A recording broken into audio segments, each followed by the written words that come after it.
শুভেচ্ছা। দেশের সংবাদে স্বাগত জানাচ্ছি সুমাইয়া সাজ্জাদ। শুরুতেই সংবাদ শিরোনাম।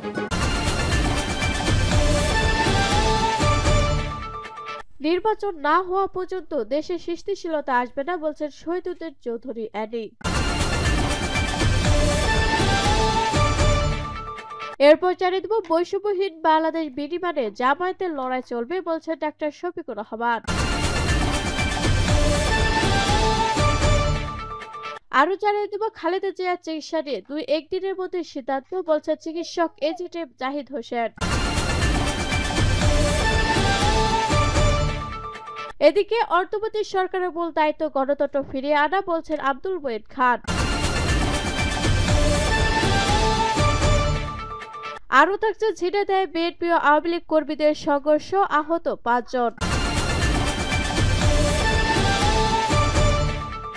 এবং সর্বশেষ জানিয়ে দেব, দুপুরে ছাত্র দলের মার্চ ফর জাস্টিস কর্মসূচি। শিরোনাম শুনলেন, এখন বিস্তারিত। তবে তার আগে ভিডিওটিতে একটি লাইক, কমেন্ট, শেয়ার করে সবাইকে দেখার সুযোগ করে দিতে বিশেষ অনুরোধ রইল। নির্বাচন না হওয়া পর্যন্ত দেশে সৃষ্টিশীলতা আসবে না বলছেন শহীদুদ্দিন চৌধুরী অ্যানি। অন্তর্বর্তী সরকারের উদ্দেশ্যে বিএনপির যুগ্ম মহাসচিব শহীদুদ্দিন চৌধুরী অ্যানি বলেছেন, নির্বাচন না হওয়া পর্যন্ত দেশে সৃষ্টিশীলতা আসবে না। গণতন্ত্রের ভিতকে শক্তিশালী করতে হলে তার পূর্ণ শর্ত নির্বাচন। দেশে সৃষ্টিশীলতার জন্য জনগণের নির্বাচন সরকার খুব বেশি প্রয়োজন। এজন্য দ্রুততম সময়ে একটি নির্বাচন দিন। শুক্রবার 17 জানুয়ারি সন্ধ্যায় লক্ষ্মীপুরে কৃষক সমাবেশে প্রধান অতিথি বক্তব্যে তিনি এসব কথা বলেন। সদর উপজেলার উত্তর জয়পুর ইউনিয়ন কৃষক দলের ব্যানারে চৌপল্লী কালিদাস উচ্চ বিদ্যালয় মাঠে এ আয়োজন করা হয়। বৈষম্যহীন বাংলাদেশ বিনির্মাণে জামায়াতের লড়াই চলবে বলছেন শফিকুর রহমান। বাংলাদেশ জামায়াতে ইসলামী আমির ডাক্তার শফিকুর রহমান বলেছেন, যতক্ষণ পর্যন্ত বাংলাদেশ একটা মানবিক দেশ না হবে, দুর্নীতি মুক্ত, দুঃশাসন মুক্ত, বৈষম্য মুক্ত বাংলাদেশ না হবে, ততদিন পর্যন্ত আমাদের লড়াই চলতেই থাকবে। এই লড়াইয়ে দেশের মানুষকে আমরা পাশে চাই। জামায়াতে আমির বলেন, এদেশ হিন্দু, মুসলিম, বৌদ্ধ, খ্রিস্টান সবার, কাজেই সুন্দর দেশ গড়তে সবার সহযোগিতা লাগবে। আমরা এমন একটা দেশ গড়তে চাই যেখানে ব্যবসায়ীদের কাছে কেউ চাঁদাবাজি করবে না, হুমকি ধামকি দেবে না, কেউ দখলবাজি করবে না, ঘুষখোররা ঘুষ খাবে না।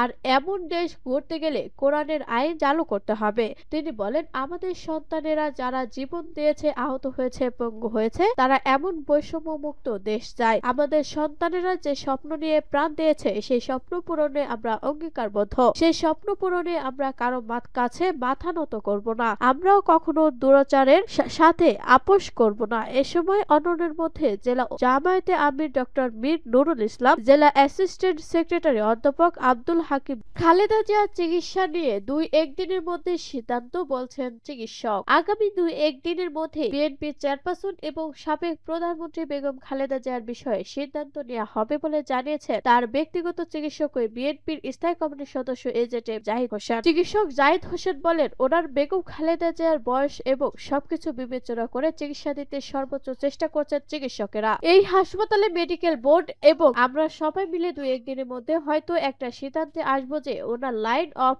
ট্রিটমেন্টটা কি হবে, পরে সে অনুযায়ী ব্যবস্থা নেওয়া হবে। বেগম খালেদা জিয়ার চিকিৎসা লন্ডন ক্লিনিকে 8 সদস্যের একটি মেডিকেল বোর্ড গঠন করা হয়েছে উল্লেখ করে তিনি বলেন, এই মেডিকেল বোর্ডের চিকিৎসকদের সঙ্গে আমাদের যোগাযোগ আছে। তারা আমাদের সঙ্গে আলোচনা করছেন। দেশে বেগম খালেদা জিয়ার চিকিৎসা নিয়েও তারা আমাদের প্রশংসা করেছেন। বেগম খালেদা জিয়াকে যুক্তরাষ্ট্রে নেওয়ার সম্ভাবনা আছে কিনা জানতে চাইলে জাহিদ হোসেন বলেন, এটা নির্ভর করছে এখনকার চিকিৎসকদের ওপর। তারা যদি মনে করেন উন্নত চিকিৎসার জন্য স্থানান্তর করা দরকার, তখন সেটা হবে। অন্তর্বর্তী সরকারের মূল দায়িত্ব গণতন্ত্র ফিরিয়ে আনা বলছেন ডক্টর আব্দুল মঈন খান। রাজনৈতিক পট পরিবর্তনের বর্তমান অন্তর্বর্তী সরকারের মূল দায়িত্ব গণতন্ত্র ফিরিয়ে আনা বলে মন্তব্য করেছেন বিএনপির স্থায়ী কমিটির সদস্য ডক্টর আব্দুল মঈন খান। তিনি বলেন, বিগত 15 বছরে ফ্যাসিস্ট আওয়ামী লীগ সরকার বিএনপি সহ বিরোধী দলের নেতাকর্মীদের গুম খুনের মাধ্যমে নির্যাতন করেছে। লক্ষাধিক মিথ্যা মামলায় 50 লাখ মানুষকে আসামি করে মানুষের অধিকার হরণ করেছিল। সুতরাং আজকে সকলকে বুঝতে হবে যে অন্তর্বর্তী সরকারের কাছে মানুষের প্রত্যাশা কি, সরকারকেও সেটি উপলব্ধি করতে হবে। একই সাথে তারা যখন উপলব্ধি করবে যে বাংলাদেশের মানুষ তাদের উপর আস্থা রেখেছে, তখন গণতন্ত্র ফিরিয়ে আনার হবে সরকারের মূল দায়িত্ব।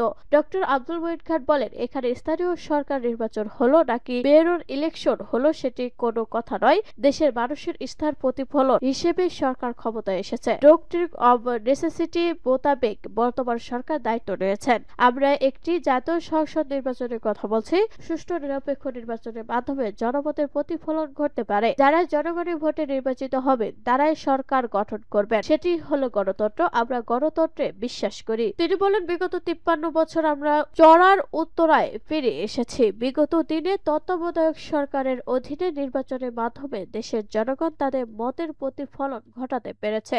সংস্কার একটি চলমান প্রক্রিয়া, এটি চলতে থাকবে। আমরা একটি নির্বাচিত সংসদ গঠন করতে চাই। আওয়ামী লীগের মতো ব্যালট চুরি করে দিনের ভোট রাতে করা দেশের মানুষ তা কখনো স্বীকার করেনি। পরবর্তীতে যারাই ক্ষমতায় আসবে তারাই সংস্কার বা অন্য কাজ করবে। যে কেউ দল গঠন করতে চাইলে করবে, এখানে কোনো বাধা নেই। দীর্ঘ 9 বছর পর যুক্তরাষ্ট্র থেকে দেশে ফিরেছেন জাতীয়তাবাদী মুক্তিযোদ্ধা দলের কেন্দ্রীয় কমিটির আন্তর্জাতিক সম্পাদক ও ফ্লোরিডা বিএনপি সভাপতি বীর মুক্তিযোদ্ধা ইমরানুল হক চাকলাদার। ঝিনাইদহ বিএনপি ও আওয়ামী লীগ কর্মীদের সংঘর্ষ, আহত 5 জন। ঝিনাইদহে আধিপত্য বিস্তার নিয়ে বিএনপি ও আওয়ামী লীগের নেতাকর্মীদের মধ্যে সংঘর্ষে 5 জন আহত হয়েছেন। এ সময় 4টি বাড়ি ভাঙচুর করা হয়। শুক্রবার 17 জানুয়ারি রাত 9:30টার দিকে শহরের ষাটবাড়িয়া এলাকায় এই ঘটনা ঘটে। আহতদের মধ্যে 2 জনকে জেলা সদর হাসপাতালে ভর্তি করা হয়েছে। তাদের বাড়ি ষাটবাড়িয়া গ্রামে। তাৎক্ষণিকভাবে আহতদের নাম পরিচয় জানা যায়নি।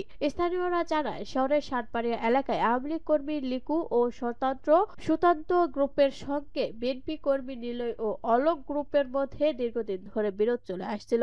5 আগস্টের পর তা চরম আকার ধারণ করে।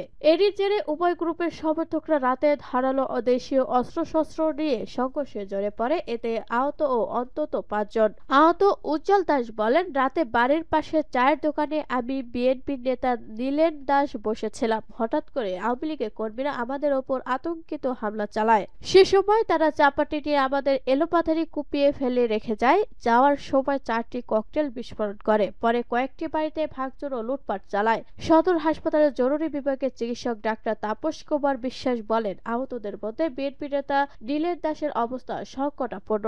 তাকে উন্নত চিকিৎসার জন্য ঢাকায় প্রেরণ করা হয়েছে।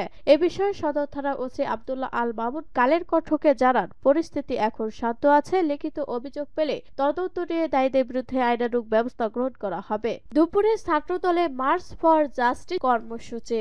আজ মার্চ ফর জাস্টিস কর্মসূচি পালন করবে বাংলাদেশ জাতীয়তাবাদী ছাত্রদল। দুপুর 2টায় রাজধানীর ইঞ্জিনিয়ার্স ইনস্টিটিউশনের সামনে থেকে এই কর্মসূচি শুরু হবে। শুক্রবার ছাত্রদলের দপ্তর সম্পাদক জাহাঙ্গীর আলম স্বাক্ষরিত এক সংবাদ বিজ্ঞপ্তিতে বলা হয়, ফ্যাসিস্ট শেখ হাসিনার শাসনামলে শিক্ষা প্রতিষ্ঠানের সন্ত্রাসী সংগঠন ছাত্রলীগের সন্ত্রাসী কর্মকাণ্ডের যথাযথ বিচার ও সন্ত্রাসীদের সাজা নিশ্চিত করা। একই সঙ্গে জুলাই আগস্টে ছাত্র জনতার অভ্যুত্থানে ফ্যাসিবাদের দোষর হিসেবে ভূমিকা পালনকারীদের তদন্ত সাপেক্ষে উপযুক্ত ব্যবস্থা গ্রহণের দাবিতে মার্চ ফর জাস্টিস কর্মসূচি পালন করবে বাংলাদেশ জাতীয়তাবাদী ছাত্রদল। সংবাদ বিজ্ঞপ্তিতে আরো বলা হয়, শনিবার 18 জানুয়ারি দুপুর 2টায় ইঞ্জিনিয়ার্স ইনস্টিটিউশনের সামনে থেকে কেন্দ্র শহীদ মিনার অভিমুখে এই কর্মসূচি শুরু হবে। সংগঠনের নেতাকর্মীদের এতে উপস্থিত থাকার নির্দেশ দেওয়া হয়েছে। ছাত্রদলের সভাপতি রাকিবুল ইসলাম রাকিব ও সাধারণ সম্পাদক নাসির উদ্দিন নাসির এর নির্দেশনা দিয়েছেন।